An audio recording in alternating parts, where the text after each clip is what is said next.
Welcome to part 2. Let's continue where we left off. So they said UJ image has a renderer, right? It is a renderer.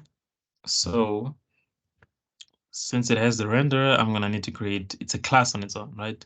So I need to create its own header file and CPP file. So I'm gonna go to file and then renderer.h,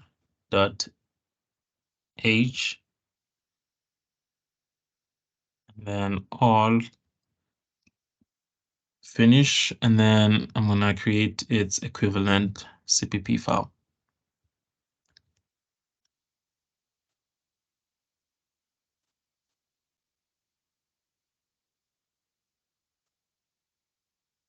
All right, so there's the renderer.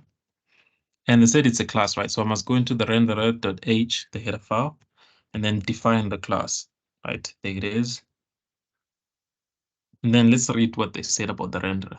The renderer, which implements the draw non-returning member function that will set the pixel attributes according to the instructions given. And then UJ image delegates its own draw method. The UJ image class must manage the lifecycle of the object. So for this, for the life cycle, okay, we have the class. Let's finish up UJ image. Let's finish up building UJ image, right? So with the UJ image, I said it must manage its life cycle. If it must manage its life cycle, that means you should make it a pointer. That's composition.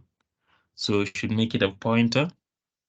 And since I want to use the renderer, right? So I'm gonna include its header file, render.h. So I'm gonna include its header file, and then so that it knows what renderer is when I start typing renderer. So renderer, there we go. It's a pointer because they said I must manage its life cycle. And then I'm gonna call this underscore render. Just call it render. If they didn't say you should manage its life cycle, that means there's no pointer. That's aggregation.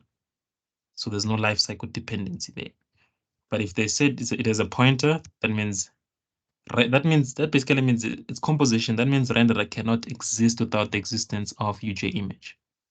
So that means UJ image manages renderer's lifecycle. So I need to, if it has a pointer like this, that means I need to allocate and deallocate memory.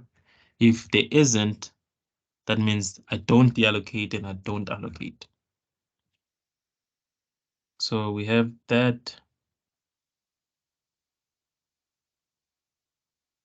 And then, yeah, we're done with UJ image. I think we're completely done with UJ image. Now we just need to implement it. So a renderer is an abstract base class containing the following. It has a position as the represented as row and column coordinates, right? Which must be both initialized using a construct. So you see, two values represent one thing, so I must package them. I must form a new data type. And these two values are what? It's data, it's only data. It's just a row and a column.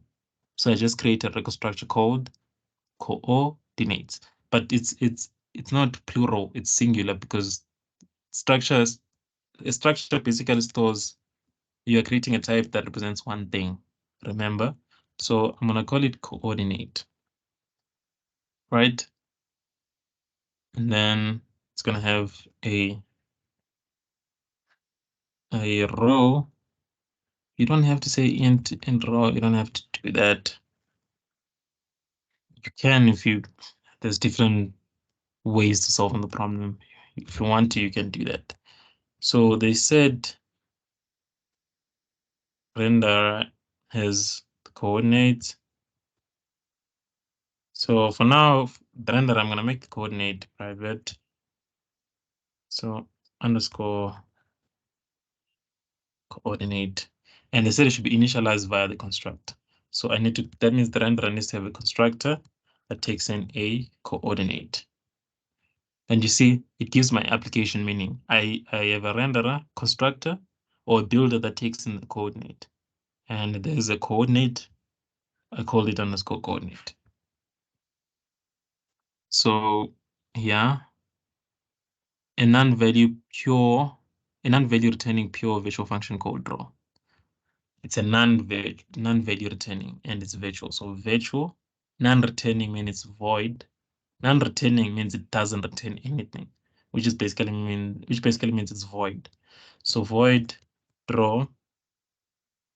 If you don't wanna forget what void is, I can give you a simple example. It's like, for example, you are at Pick n Pay or Woolworths, whatever, and you're buying something and then your card declines. Then they call who? Prudence. They're like, Prudence, the card is declining. Yeah, decliner. They say that, right? Void, really void, and all of that. They say void, void, void. Why is it saying void? Because nothing happened. You tried to swipe and nothing happened. So that's what void means. And then remember, it must change UJ image. So let's go back to this part T2. What did it say? They said it must set. So it takes a UJ image, right? Why does it take a UJ image? Because that's the thing it must change. So it must take in a UJ image by a reference. And then if you check here, they said it must set. Since they said it must set, that means I shouldn't put the const there. The const means it shouldn't change. In our case, we are changing it. And then they said it should be a pure virtual. So I say is equals to 0 to say that doesn't return anything. I don't know what to draw. It's I'm a very basic class. I don't know. I don't want to show favoritism and draw other child and draw some of my children and make the other ones feel neglected. I don't want to do that. For example, you have a base class, abstract base class called shape, and then you have different types of shapes. You have a circle, a square, and a rectangle. So you don't want in your base class shape, which shape do you actually draw? You see, it becomes very confusing. So you just leave it like that. You don't write an implementation because you don't know what to draw. So it's sort of like the same thing here. So it now makes renderer incomplete because it has a function that is not implemented. And the way we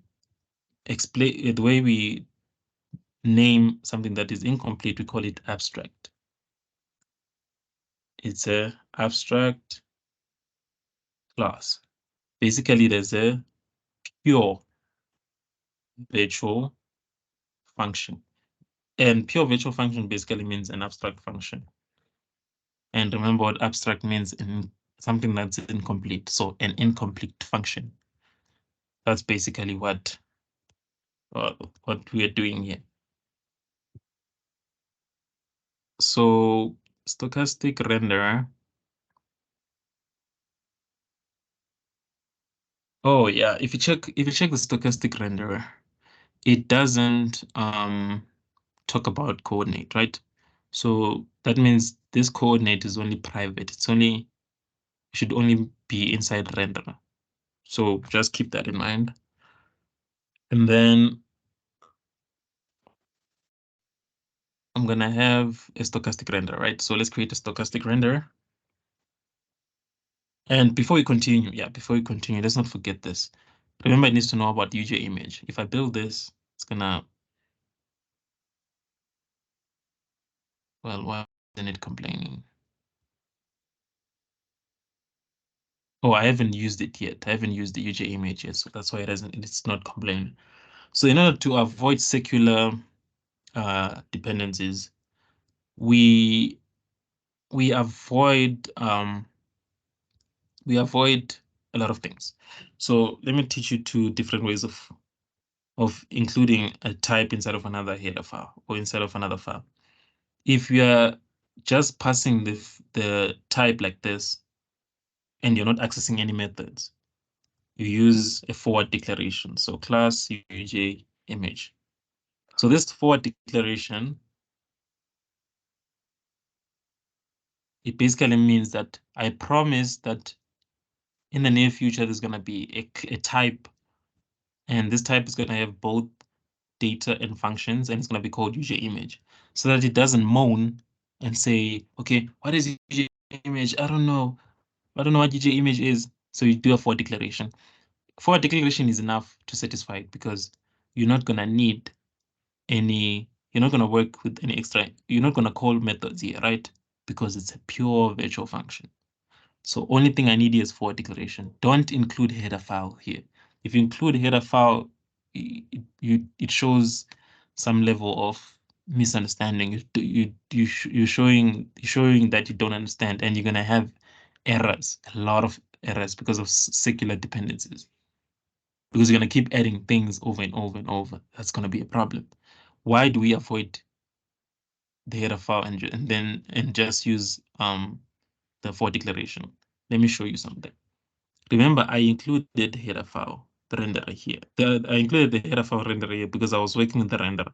And this renderer is going to call that function. So I have to include the header file so that it also finds the methods. And if you check here, I include the header file, right? So if you come here and you say hash include uj image.h, remember what hash include, the preprocessor directive hash include means. It means include everything in this file. In simple terms, that's what it is. So what's going to happen is that it's going to copy and paste all of this code in your UJ image. Where there's this line, it replaces it with the content for that file that you wanted to include, like this. And then now you see what the problem is now. You need to understand preprocessor directives to understand what's going on, what the problem is. You say this preprocessor directive, what it means, it says if not, n means not, def means defined. So if not defined, what is not defined? If a header file named renderer.h, if it's not defined, then what should happen? Define it. And then what the end if does, it says this is the end of me defining the header file. So now you're gonna face issues because you're already using it, you're calling it here, and yet you're not done defining it. You haven't reached the end if.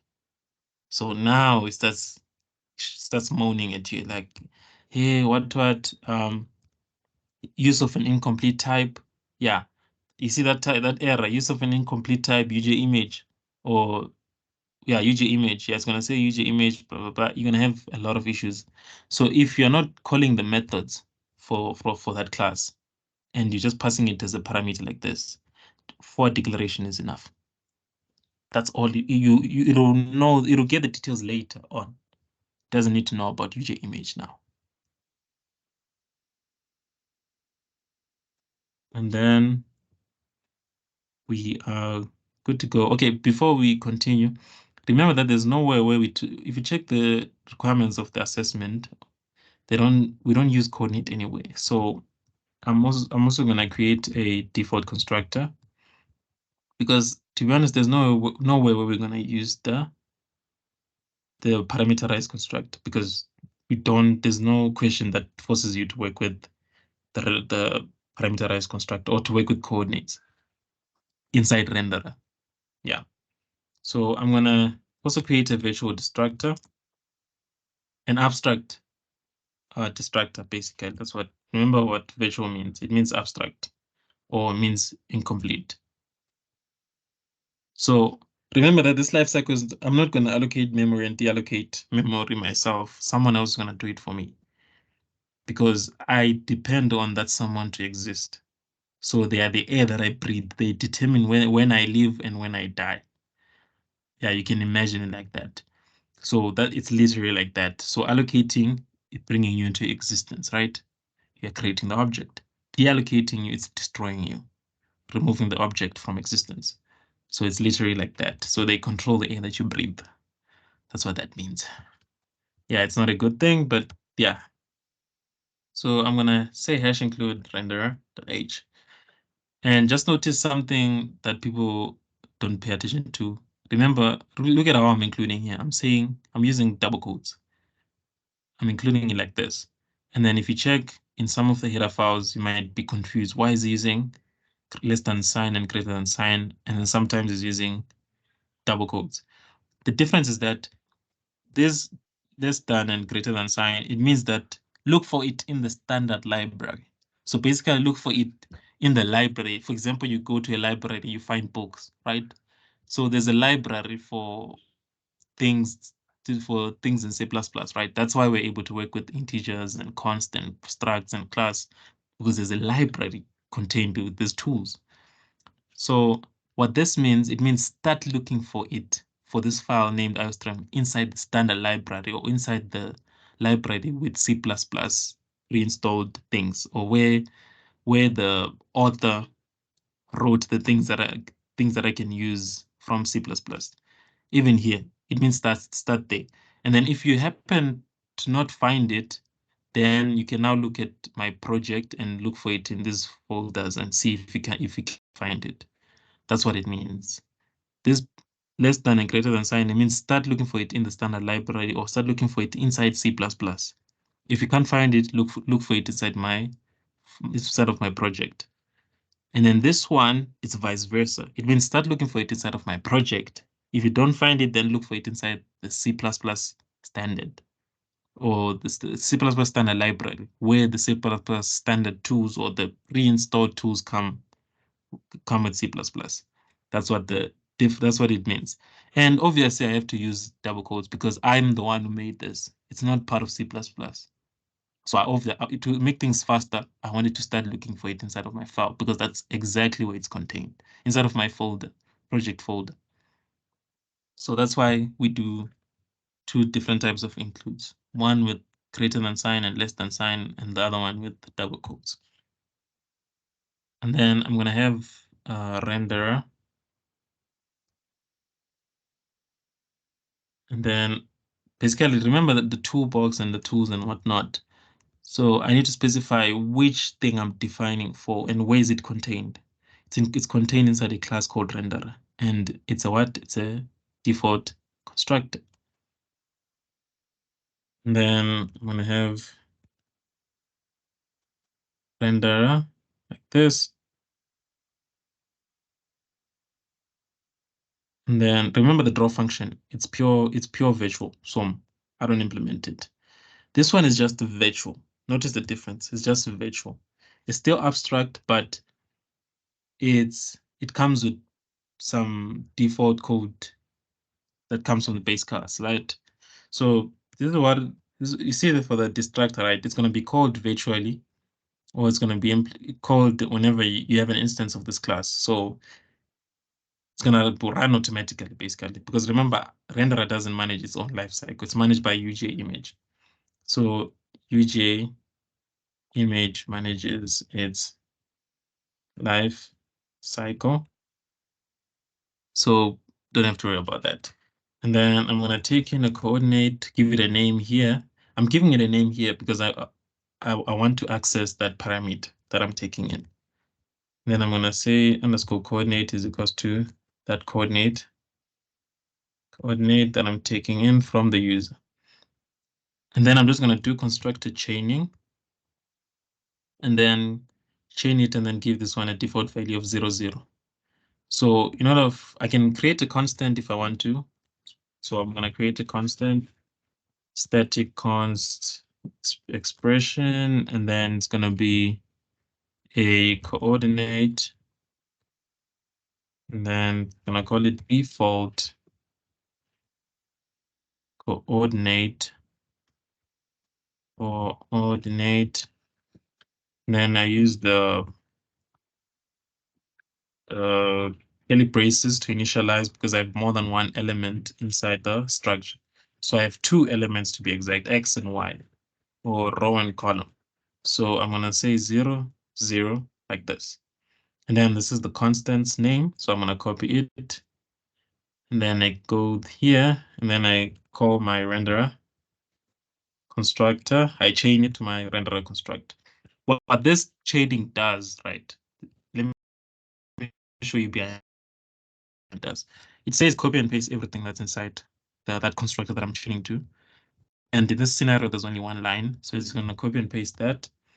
And then whatever this value is, replace it with this value that I'm passing right now. It's going to copy this and then replace that with this default. But that happens behind the scenes. That's what chaining is all about. because at the end of the day, these constructors write the exact same code. So I'm going to remove that because that happened behind the scenes. I was just showing it for demonstration so that you understand what happens behind the scenes. And then we are officially done with this class, the renderer. We won't have to work with the renderer anymore. We're gonna work with the other renderers now. So I'm gonna create a new file and then create a file, and I'm gonna look for its name. And then I'm gonna copy the name. Stochastic renderer is a kind of renderer. So I'm gonna copy the name, create a header file, save it into my project folder. And then this underscore hash and underscore included, you don't have to remove it. I just remove it for better readability because it's unnecessary. It's just something that code blocks puts there. It's unnecessary. When you actually define a header file, this is the only information it needs. That underscore h just basically tells it, oh, it's header file. So stochastic renderer is a kind of renderer. So it's a kind of, so it's a class. There's inheritance now. So I'm going to inherit render. So this access modifier that I put before renderer, it means that what's the level of access of the things that I want to access from that class? I want things that are public. And remember, protected is also included, is public to anyone who's part of the family tree.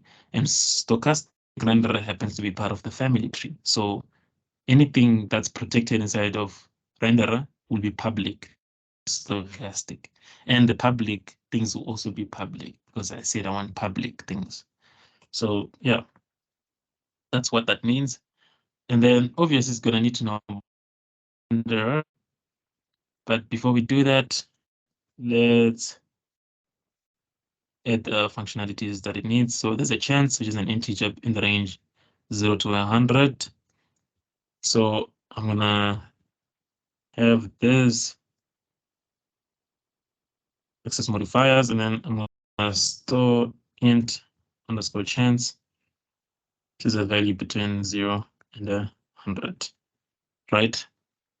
And then I'm gonna have overrides. So overrides, remember, overrides basically means that it actually takes that incomplete, that function that wasn't implemented, and then it implements it. So it overrides that virtual function. So you can put the virtual or you can leave it, doesn't really matter, in the header file though. But in the CPP file, you must remove it. In the header file, it doesn't matter if you put it or you don't. So I'm going to say virtual. I put it there so that I remember that, okay, this is a virtual function. Takes in a UGA image by reference, right? Obviously, it needs to know about render, right? And as you can see, I'm going to have to work with I'm going to have to implement, right? So for the renderer, I don't have to worry about including the header file. I don't have to say hash include renderer and doing all that because I don't call. Okay, wait, I might have to. Okay, yeah, I'm going to have to chain to the constructor inside of my base class. So since it's already included inside the UJ image, I don't have to include it again. So I don't have to be redundant and say UJ image.h hash include renderer.h. I don't have to do that. This is redundant. It's already there in UJ image. So I can remove that and then just include UJ image. I'm including it because I'm going to work with functions inside UJ image. So I need to include everything that's inside UJ image so that when I start calling these functions, it knows which function that those functions exist. And then I don't have to worry about render. Everything is inside this header file. And then we have to implement the other type of render, which is a continuous renderer. And then it takes a maximum intensity. So before we implement the renderer, the other renderer, let's make a constructor, a default constructor, so that we can initialize things. For example, we're gonna work with a 90% chance, because if you check the practical, that's what they worked with. That's what they used as a default. It's somewhere here. Yeah, it was somewhere here. They did state it. They used the default of 90% chance. So I'm gonna need that default construct. So I'm going to copy this and then create the class. So remember, when you create, okay, I'm not done creating this. I need to create its equivalent CPP file, implementation file. So new file, CPP. Because remember, we've made the promise in our header file, so we must keep the promise. I need to implement these functions. I just told it I'll implement them later. For now, all you need to know is this is what this class is going to have. I'm going to provide the implementation later of all the things that I've included inside the function. Inside the class, I mean. Then file, I'm going to create a header file .h, and then don't need the underscore included. And then finish. And then we're going to create a class named continuous renderer as per requirement. And then this class is gonna have a maximum intensity, which is an integer that is set during creation via constructor. So we're also gonna need a default constructor. So let me create a default constructor, and then I'm gonna have private member variables, which is an integer, which represents maximum intensity. Maximum intensity. There we go. We have that, and then remember that it's a kind of renderer. So I need to inherit. So I want to inherit public member functions and member variables. And it also needs to know about renderer. So I'm gonna include UJ image, which includes the header file of renderer. I don't want to have secular dependencies.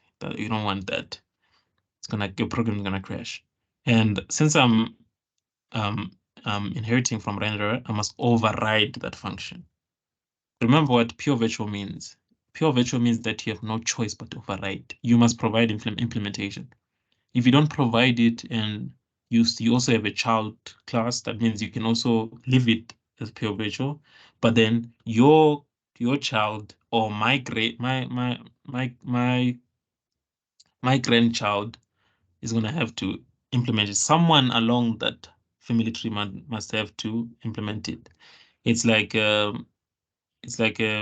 what is it called, the thing? A generational curse or a generational debt or whatever. There's a debt that someone in your family tree has to pay. If you don't pay it, your grandkids are gonna have to pay it. Someone else within the family tree has to pay it. It also takes in a UJ image by reference. Then we build, we're done. And then, yeah, that's pretty much everything. So now we need to start implementing. So let's go to UJ image and implement UJ image. So with UJ image, I must copy everything and then I'll delete the unnecessary things. So there's a couple of things I'm going to work with. I'm going to need to work with the string stream when I'm reading from the file. You're going to see that later. And I'm going to need to work with seed time, if I'm not mistaken. There's random values, seed values. So I'm going to need to work with the seed time. And then for exiting and whatnot, I'm going to exit function. I'm going to need to work with the C standard library. C standard library. I'm gonna need to work with that. And then is there anything else? No, there isn't. If I need it, I'm gonna include it. So hash include UGA image.age, then paste everything. And then we're gonna remove all of those comments. And then I specify where I'm getting this thing or this construct. I'm getting it from UGA image, so I need to specify that. UGA image class. I'm also getting this thing from UGA image. So it actually knows, oh, this is a construct. I'm also getting this from UGA image. Oh, this is a copy construct. Okay, I see. So that it understands what's going on.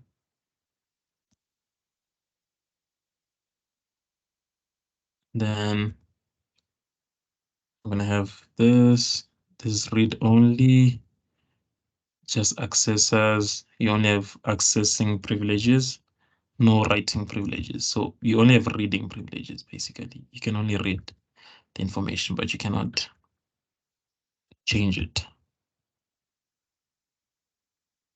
So I'm gonna quickly add this.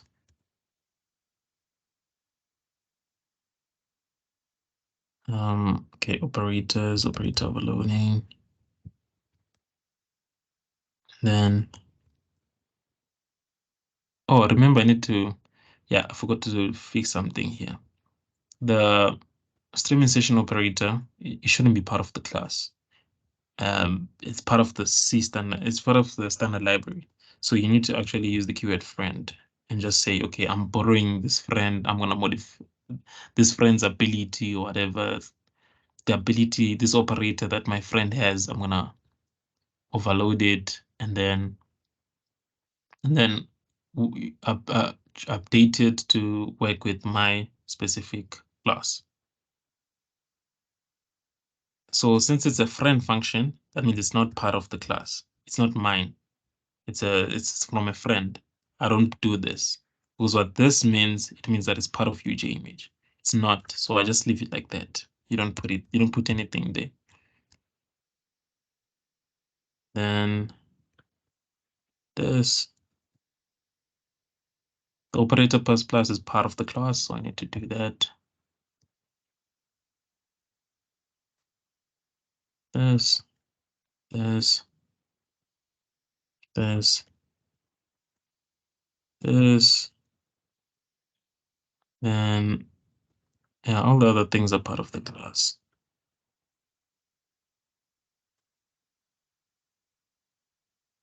Then all of this is not necessary. And then this.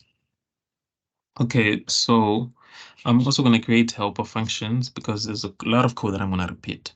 So since I'm going to repeat a lot of code, I create helper functions to help with whatever I'm writing. So this helper function is going to help with the case of repetition.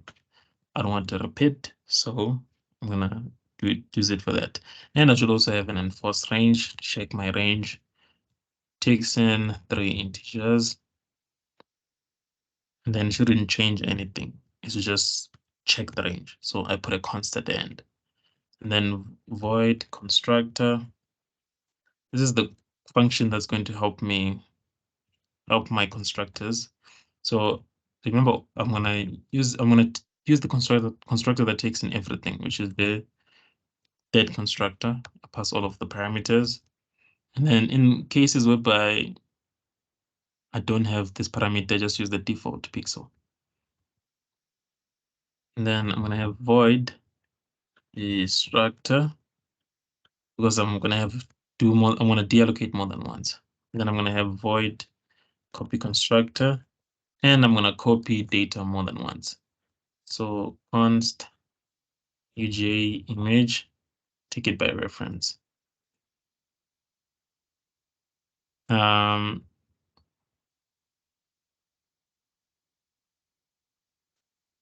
me see, copy constructor. Okay, yeah, that's fine. You take by reference. You don't want to change, you just want to copy. Yeah, that's fine. And then I'm going to add this 4 helper methods. I'm going to add them here at the end. And then we're going to start with the helper methods. And then I also need to create the enum to represent my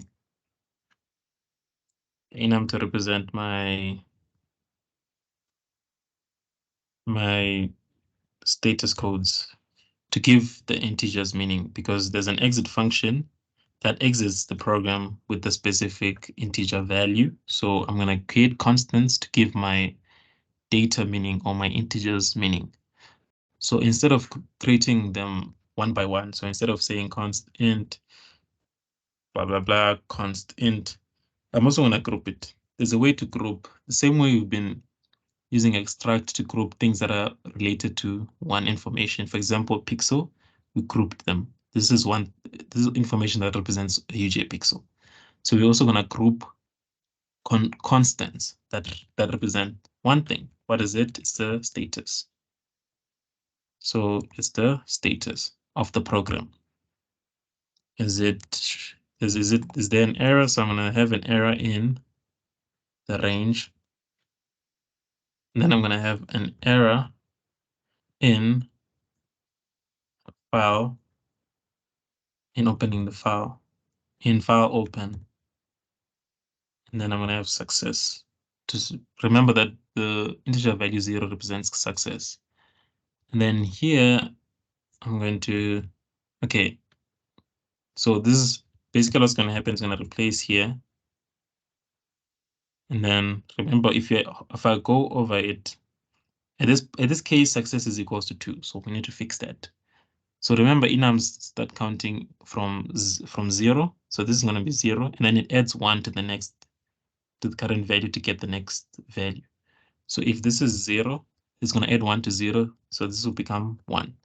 The next one is going to become 2. So that's why when you go this side and you hover it, come on.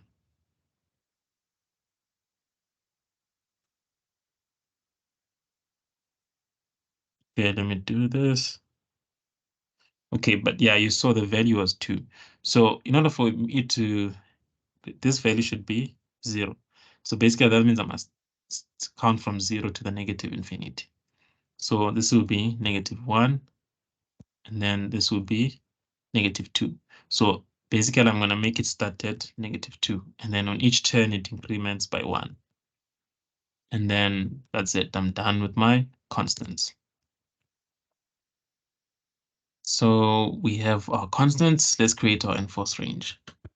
So it takes in a value, and then it has a minimum, gets a minimum value, and it gets a maximum value, and it compares them. So I'm going to use a lot of libraries here. So I'm going to use CR. I'm going to use the end line. I'm going to use I'm not sure about C out. I don't think I'm going to use C out. I think I'm only going to use CR end line.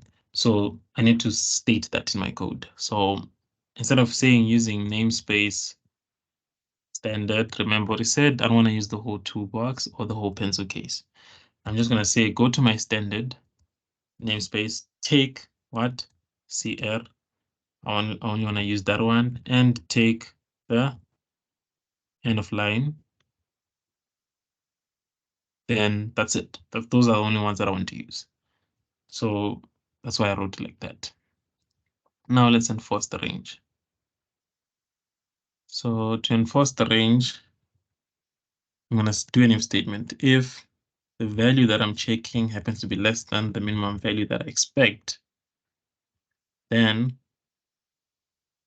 output an error message and say value is less than expected minimum of, and then I also output the minimum value. And then I also put an end of line carried. And then I exit with the error in range status code.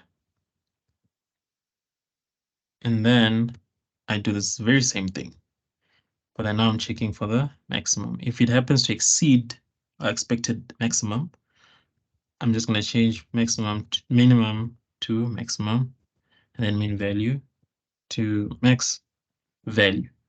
So now it's going to output the value is less than the expected minimum of, and then it outputs the minimum expected value. And then here it's going to output the value is less than or is greater than. Yeah, this should be greater than the expected maximum value of, and then there's max value.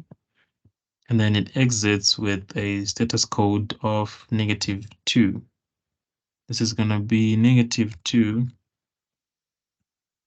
Then we'll know that there was an error in the range. Then we're going to implement the constructor helper method. So I need a way to reference the parameters. I'm going to give them names. So the first one, I'm going to call it rows because I expect the rows. The second one, I'm going to call it columns because I expect columns. Third one, I'm just going to call it pixel because it represents a pixel. And then before we build the object, we need to enforce the range. So I must enforce range. What am I enforcing the range for? It's the rows. Must be from what value to what value. Therefore, I have to go and create constants for it. So I go back to my class. I create constants. So static const and minimum value should be this 0. So is equals to 0. Static const int max value should be equal to, can be 10,000 or 100,000, any value. And then to make it readable, you can put a single quote. So I'm just going to put a single quote there so that I know that this is 10,000. Then I have my constants. I'm ready to check now. So I'm going to have rows, and then it should take a minimum value. That's min value. What is the minimum expected value? It's min underscore value, the constant I just finished creating. And then comma, what's the third parameter? It's the maximum value, which is max underscore value. And then terminate the statement. But then since I'm counting from 0, I can't stop at exactly 10,000. I need to stop at 9,999. So for example, if you're counting from 1 to 3, if you start from 0, you can stop at 3. You stop at the number always before that number. So for example, I want to count to 3, so I'm always going to stop at the number before 3, which is 2. So 0, 1, 2. Therefore, I have exactly 3 values. If I stop at the exact same number, I'm going to have 4 values, which is not the number of values that I expected. So therefore, that's why I subtract that one there. And then we enforce the range for the other parameters too. So we enforce the range for the columns, which is exactly the same thing, copy paste. And then for the pixel, we're gonna enforce the range for each pixel, for each color component. So I'm gonna say pixel dot int red. So the red value should start from 0 to 255. So I need to create a constant for that. So static const int pixel max, let me call it max pixel. Max pixel should be 255. That's the maximum pixel of a P3 image. So I'm gonna change this, replace this with max underscore pixel.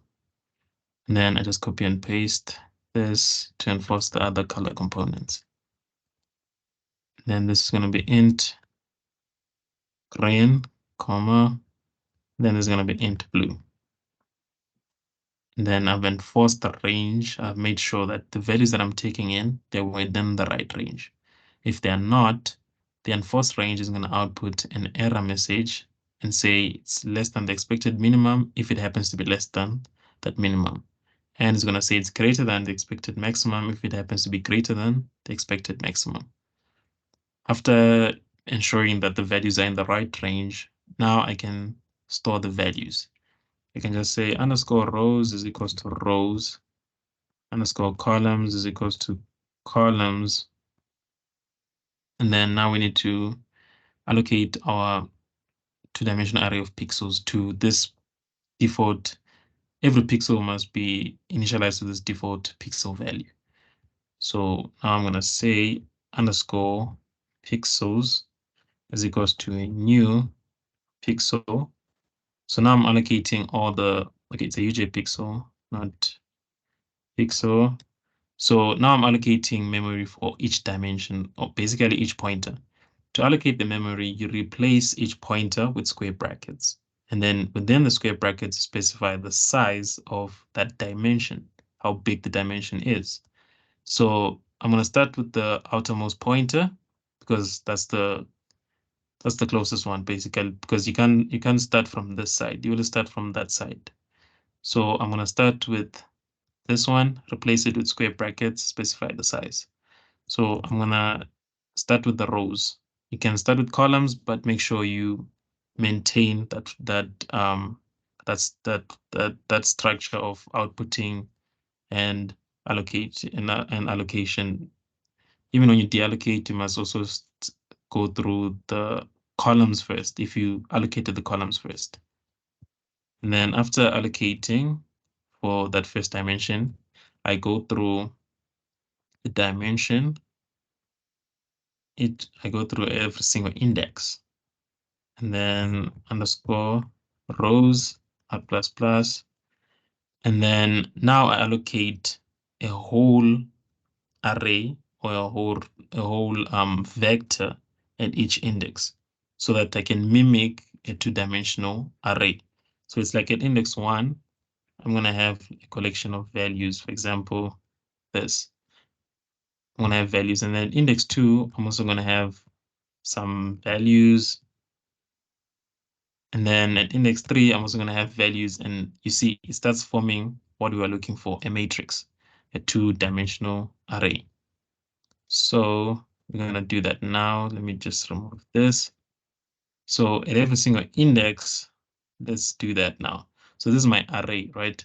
So now I'm going to specify the index that I want to index to by putting square brackets and then passing the variable that keeps track of the current position or index that I'm at inside of my array.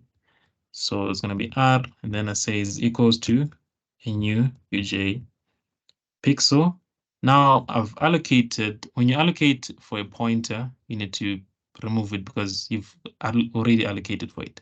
As you can see, I'm now using it here. So there's no need for me to say pointer again.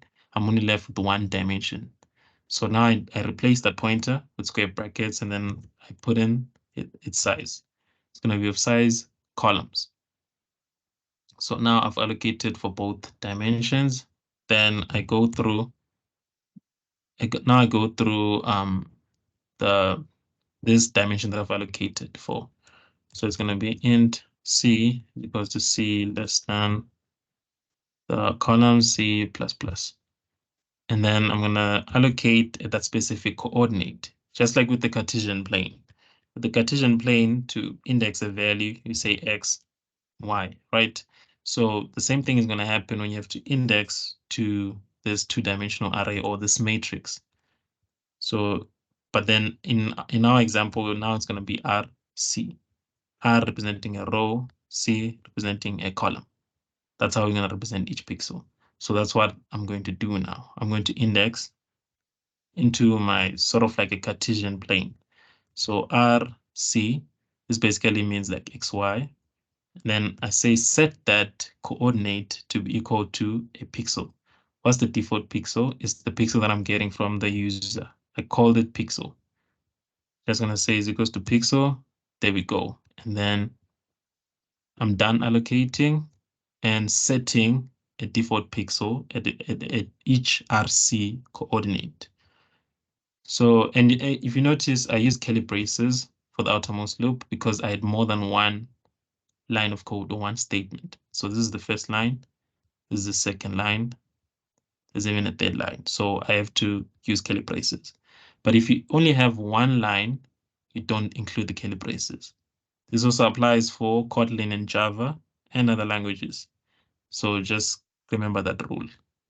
So we've allocated for the we've used the helper function to allocate it. We've enforced the range to make sure that they're in the right ranges, that our program doesn't crash.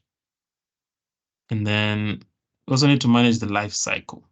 So with the life cycle for that object, we're going to manage it after reading. So here I'm going to have life cycle management. UJ image is managing the life cycle because that object it is a life cycle dependency. It's like an engine inside a car. So in this case, UJ image is the car. And then the class or the object contained inside it, it's render. In this case, this will represent our engine. So one of the two cannot work without the other. So they both need each other basically. So that's what we're doing here. So UJ image needs to manage the life cycle of the render. And then for the destructor, I'm going to use the CAsset function.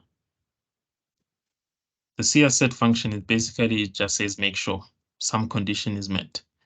So CAsset, but it's more useful than just creating an if statement. You could just create an if statement, that's also fine.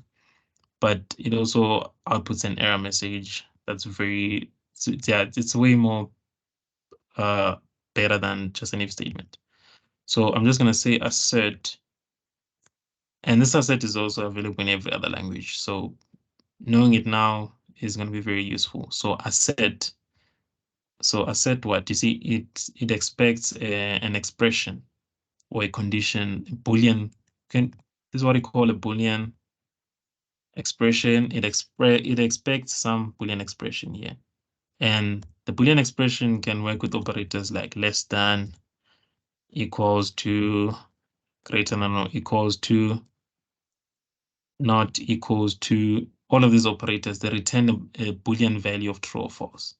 So we're gonna need to work with those operators. So why am I asserting? I need to make sure that after I deallocate, I make sure that I'm not trying to deallocate something that is already deallocated. So for example, after eating, right? You wash the plate because it was dirty. So there's no point in washing something that's already washed, right? So we need to make sure that the plate is indeed dirty before we clean it.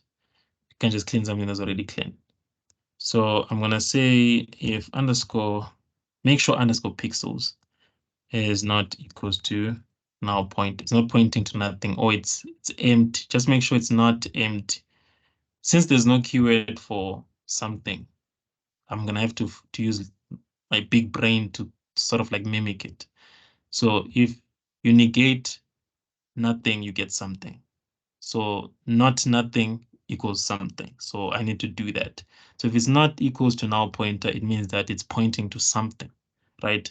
Since it's pointing to, if it passes this assert, then it means that I can deallocate. There is something to clean. So let's deallocate. So for now, I need to go through each row. So in R is less than underscore rows, R plus plus. And then since I'm only going to have one statement here, one line of code, I'm not going to put curly braces. There's no need. So I'm just going to leave it like this. And then you're going to use the keyword delete. Delete what? The pixels. The column. We're going to delete the columns array. Why am I deleting the columns array? So we sort of like do it in reverse. So the way you allocate it, right, is different from the way you're going to deallocate. Why am I doing it like that? If you look at the code, it makes much more sense to do it like that. remember that each row contains a vector of elements. So we can, let me structure it like this. So you have 1, 2, 3, 4. And then at each row, there's an array or a vector of numbers, right? So something like this, and then something like this, and it's everywhere, right? So in order for me to deallocate, I'm just going to repeat these values. So in order for me to delete the row, right? I can't just delete each row. I need to delete everything that's there at each row first. So I need to do this: delete this container, delete this array, delete this array, delete this array, and then delete everything afterward. I feel like it's important to do it in that way because what's going to happen is that your code is going to be like pointing to like this. So each index points to something. So now, if you don't do it the right, deallocate the right way, you can have issues. So make sure you delete whatever it's pointing to, then delete the pointers or that other one-dimensional array or the rows array. So in order to delete it, remember when we allocated it, we said this equals to underscore columns to specify the size inside of it. Now we just leave it empty like this. It means I'm emptying it out, or I'm making it empty. I'm deallocating basically. But the syntax is a bit different. You don't put the square brackets there, put them immediately after the delete keyword like this.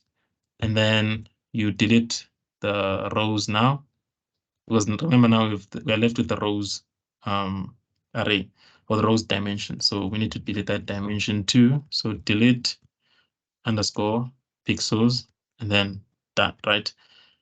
You can also, don't forget to make it point to nothing. Now pointer like this. Don't forget to make the pixels point to nothing. Because for what we're doing right now, we were deleting its containers. But if you look at the top there, we use the keyword new. Basically what happened is that it built something. It's like make a image, right? And then return the address of where that image is stored. So for example, and it's going to be in hexadecimal. It's going to be something like this. That's the format that it uses. So it stores that address. So it's pointing to this address. So after deallocating, don't forget to make it point to nothing because at the end of the day, it's no longer pointing to anything. So you should be explicit and tell it to point to nothing because there's nothing there now. I'm not working. You should stop pointing to that object because its memory doesn't exist anymore. And then we're gonna go to the copy constructor, and then I'm gonna give it a name because I need a way to reference the incoming parameter or the incoming value. So before I copy, right, you can make a copy of things that are not of the same size. So I need to assert again, make sure that they're equal before I make the copy. You can't try to pour a whole 1 liter of cold drink into a 350 milliliters of glass of a container or a glass or a cup, or whatever. You can't pour all of it at once. It's gonna overflow. So we need to avoid that. So I'm gonna say obj image dot its dimension, make sure it's equal to my dimension underscore rows. You can be explicit and say this, like this. You can be explicit.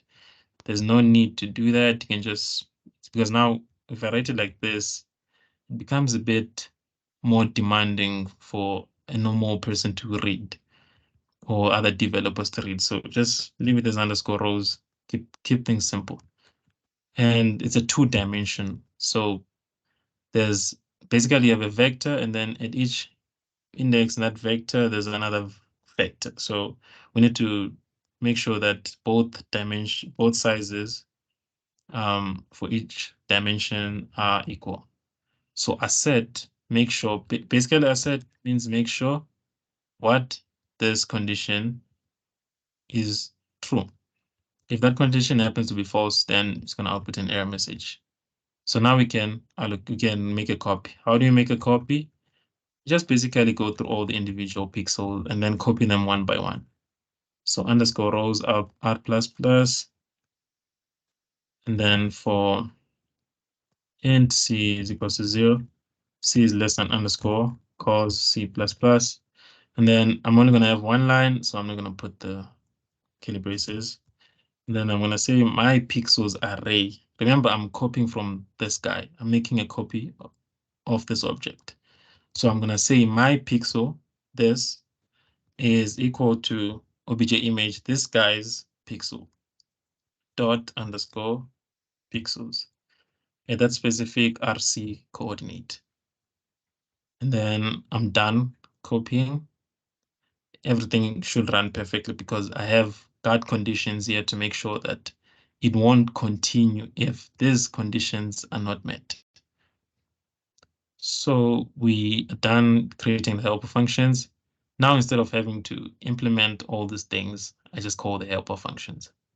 So for the UJ, for the default constructor, we will read from the file. So I'm not getting the values from the user. So I'm not gonna do constructor chaining yet. I'm just going to do the constructor chaining on this one. Chain to UJ image.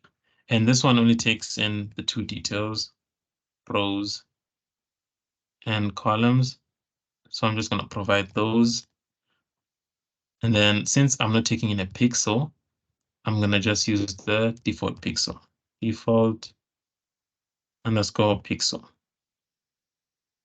And then we implement the constructor that takes in everything, which is a pixel. There we go. And then we call the helper method constructor. And remember that it has all the range checking, everything. I don't have to worry about that. Then I pass the pixel. And then the copy constructor, I have the helper method. I don't have to worry about anything. I just call the helper method. I call it copy constructor. VJ image, done. And then for my accessors, I just return things that I want to get. For example, this gets the rows, I just return the rows. And then this gets the columns, I just return the columns. And then get pixel, it gets a pixel through the means of a coordinate. So it takes in a coordinate RC. So it's going to take in a row and a column. Remember, row just basically means like sort of like X, and then col means Y. So it's an XY coordinate, or in our case, row col coordinate.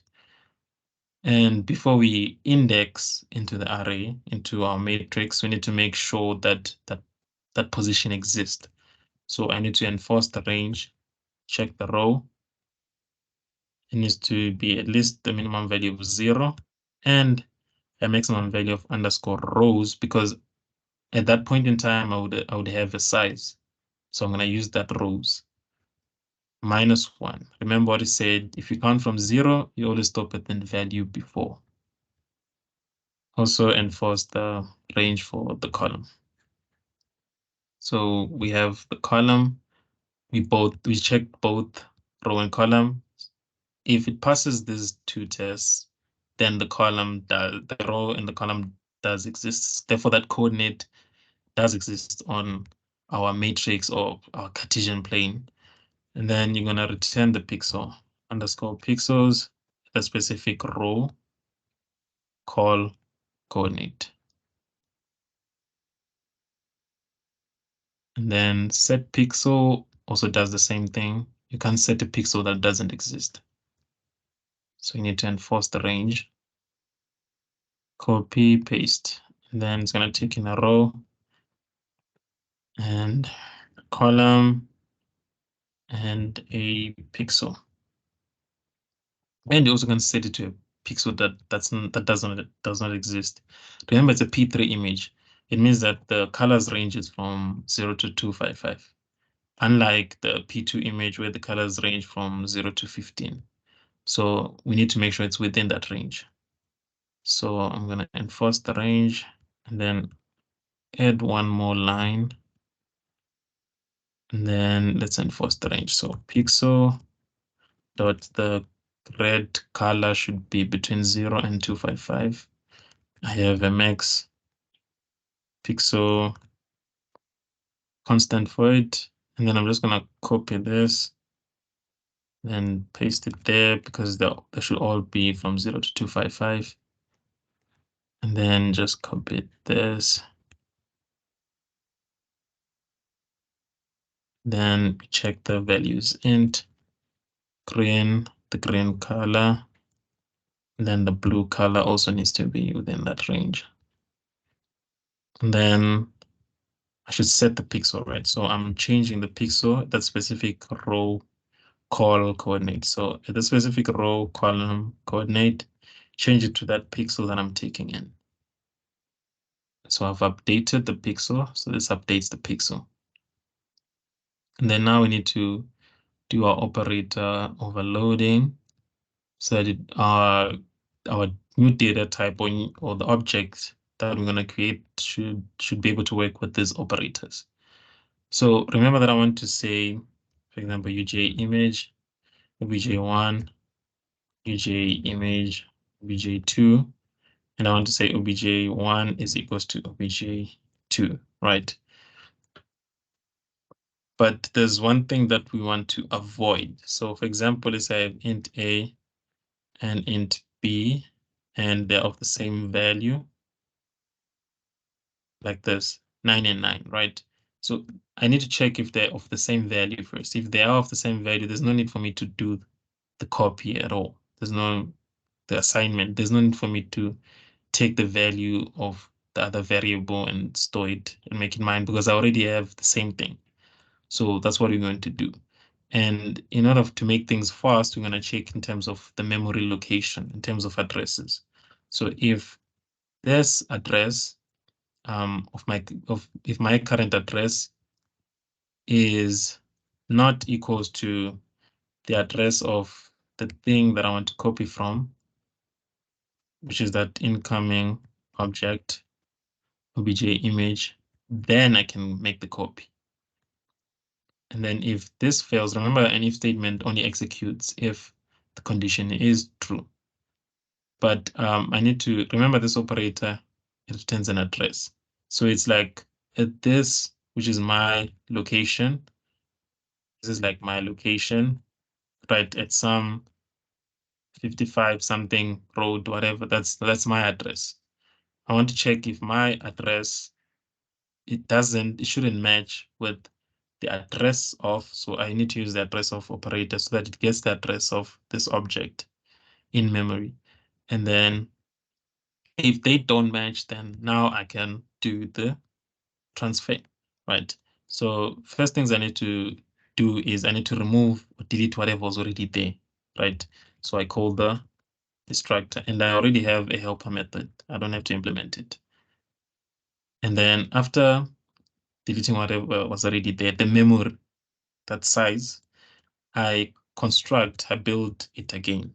And I build it in with respect to the object that I'm trying to copy from. So I take that object size because I need to make sure they're of the same size in order for me to copy. So I'm going to take that object's rows and that object's columns. And okay, remember that we have, okay, I can just use remember that we have 3 types of constructors. I'll just use this one that takes in only the rows and columns because those are the only details I want. And then after copying from the object, now I know we are of the same size. If I'm trying to print an A4 image, I am now also A4. If I was previously A5, I'm no longer A5, I'm now A4. So it's the same size and it's exactly the same. So now we can do the copying. So I can make a copy. So copy constructor. Remember, we have helper methods. So just call the helper method to copy from one object to another, and then that's it, you're done. Once you're done copying, you should return the answer. You should return the value that was, you should return the object, the changed version of the object. So I should return myself, which is this current address, but I don't want to return the address. I want to return myself. So I want to return the object. So I point to this address. Point basically means go to, and then this is my address, right? So point or go to in, so basically this translates to go to my address.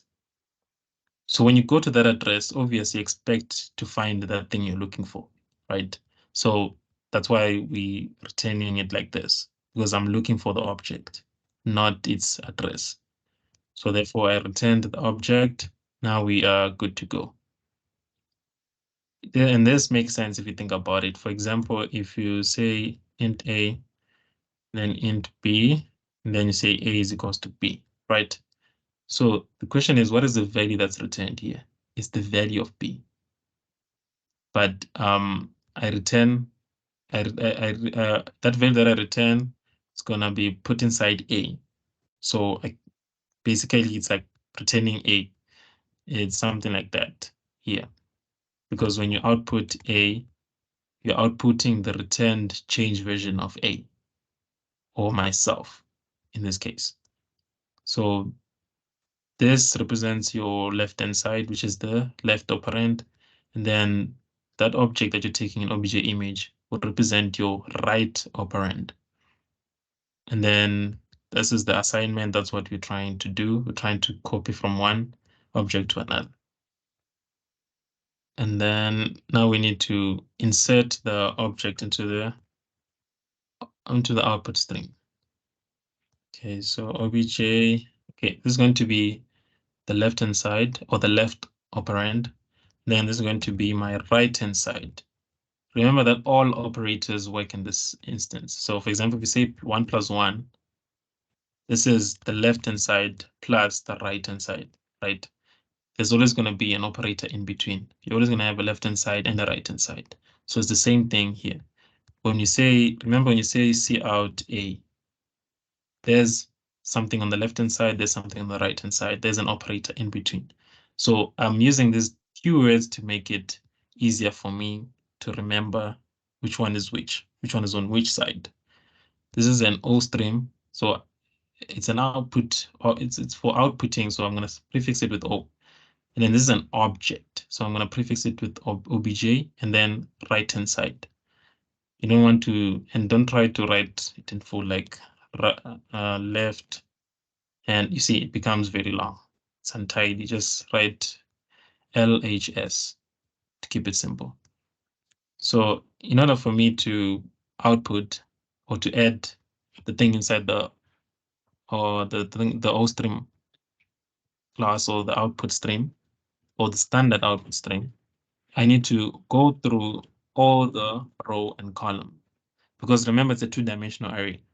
So, and each pixel is at a specific coordinate. So I need to go through all the values in order for me to get every single coordinate. So underscore rows r++, then for int c is equals to 0, c is less than underscore calls c++, right? And then now what I'm going to do, remember this is one line. I'm only going to write one line here, so there's no need for me to put curly braces for the inner for loop, for the columns for loop. So what is my left-hand side? It's an object stream. It's an output stream object. And then what do I want to output into my stream? That object, obj image dot underscore pixels, that specific row and column. And I also want to put a space. Let me see. I also want to put a space. Oh, okay. Okay, this operator needs to work in a different way. Remember, we need to output a P3 image. So let's check how do you output a P3 image? P3 image.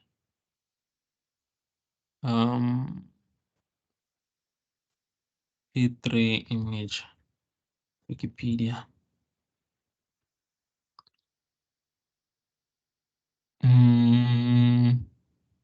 I forgot what that website is called, but NetPBM. So we need to look at NetPBM. It's the one that shows it properly. So as you can see, this is how we should output it. This is how you output a P3 image. So it's very crucial for you to work like this. It's like writing an essay or what. There's rules to this thing, right? There's ways to structure it. Or for example, writing an email, there's a way you should say dear sir or madam, dear what. There's a structure, right? It's the same thing with the image. It needs to be structured in this way. So you should output P3 like this. Then you should also output width and height, and then yeah, let's do that. So before we go through all the pixels, I should output, or basically I should insert into my output stream the type of image I want. I want a P3 image. And then I should also insert an end of line character. Because if we check here, P3, and then in the next line, you see, it's not immediately after P3, it's in the next line, like this. And then I need to start with the width, which is the columns, and then followed by the height, which is the rows in my case. So, and there must be a space in between. And as you can see, after this, if you check after, right, after 2, there's no space, there's nothing. So I need to do that. So I'm going to say, oh, left-hand side, then my objects, columns, followed by space, and okay, followed by space, and then my objects, rows, and then followed by a new line, an end of line character. So that it starts on a new line. And then I also need to output the maximum intensity. There's the maximum intensity 255. So let me also output 255. Maximum intensity is 255. And it doesn't really matter how you output it. You can put it in double quotes like this, doesn't really matter. Because at the end of the day, it's going to be interpreted as sort of like a string, yeah. It's going to be converted. You don't have to worry about that. And then now we are done. Now we can output our pixels there. Now the for loop comes. And then after every single pixel, there's a space. If you double check, you see, there's the space. And it's the same space as this one. If you double check, you see, space. There's that space. Remember, this is a single digit, so it doesn't have the first 2, but there is a space. So we need to put the space there. And then after this for loop, this one, after going through all of the columns, now I can put an end of line character,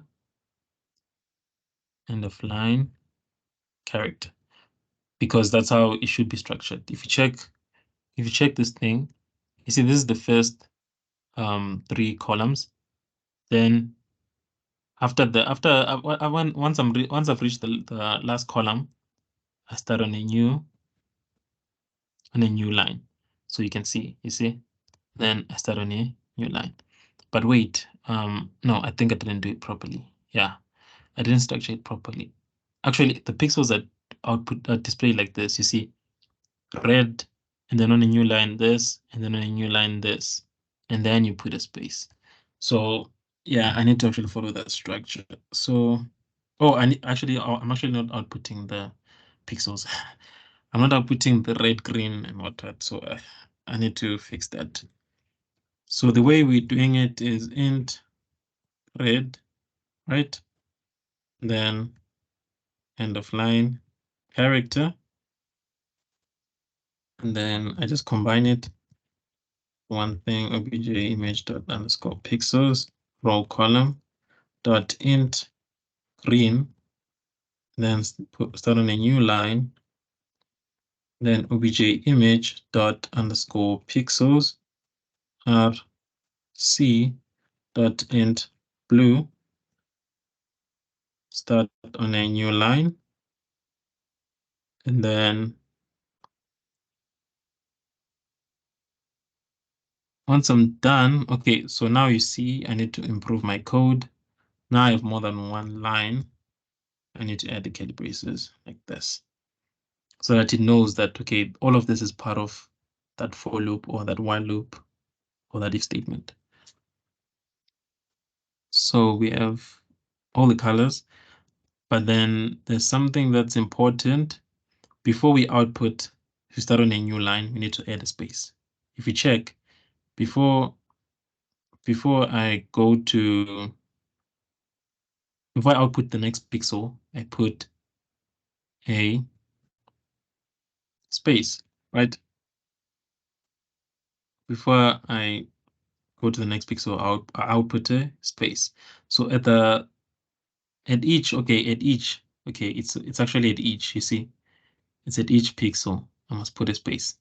At every single, not at each pixel, at every single color, I need to put a space like this. And then space, and then space like this, and then now it's perfect. And then now I need to return my output stream object, left hand side. And then now we have our object. So remember, we need to update the object and return it. So what I'm going to do is I'm going to update the object, right? So they said you should increment all the color components. So red, green, and blue should add 1 to it. Check it again, which loops through the array and adds 1 to the color components, red, green, and blue of each pixel. So let's do that.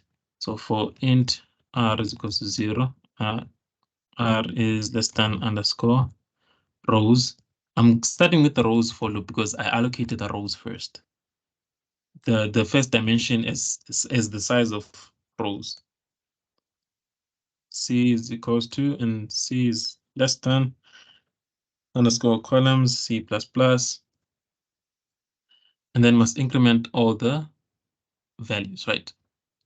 So, and who am I changing here? I'm changing myself. So at the end of the day, I must return my object. Remember, this operator returns an address. I must point to that address so that I can find that thing.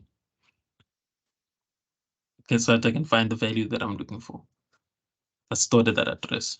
So I have this. Now I need to update, right? So I need to say underscore pixels rc dot int red, and then it's a pre-increment. Remember, you should put it before the variable or in front of the variable. So plus pixels dot int green, then plus underscore pixels row column dot int blue, right? And then we are done with that operator. So let me pause this and then make another recording, then we'll continue in the next session. I'm gonna make part 2 now, right? Yeah, see you in part 2.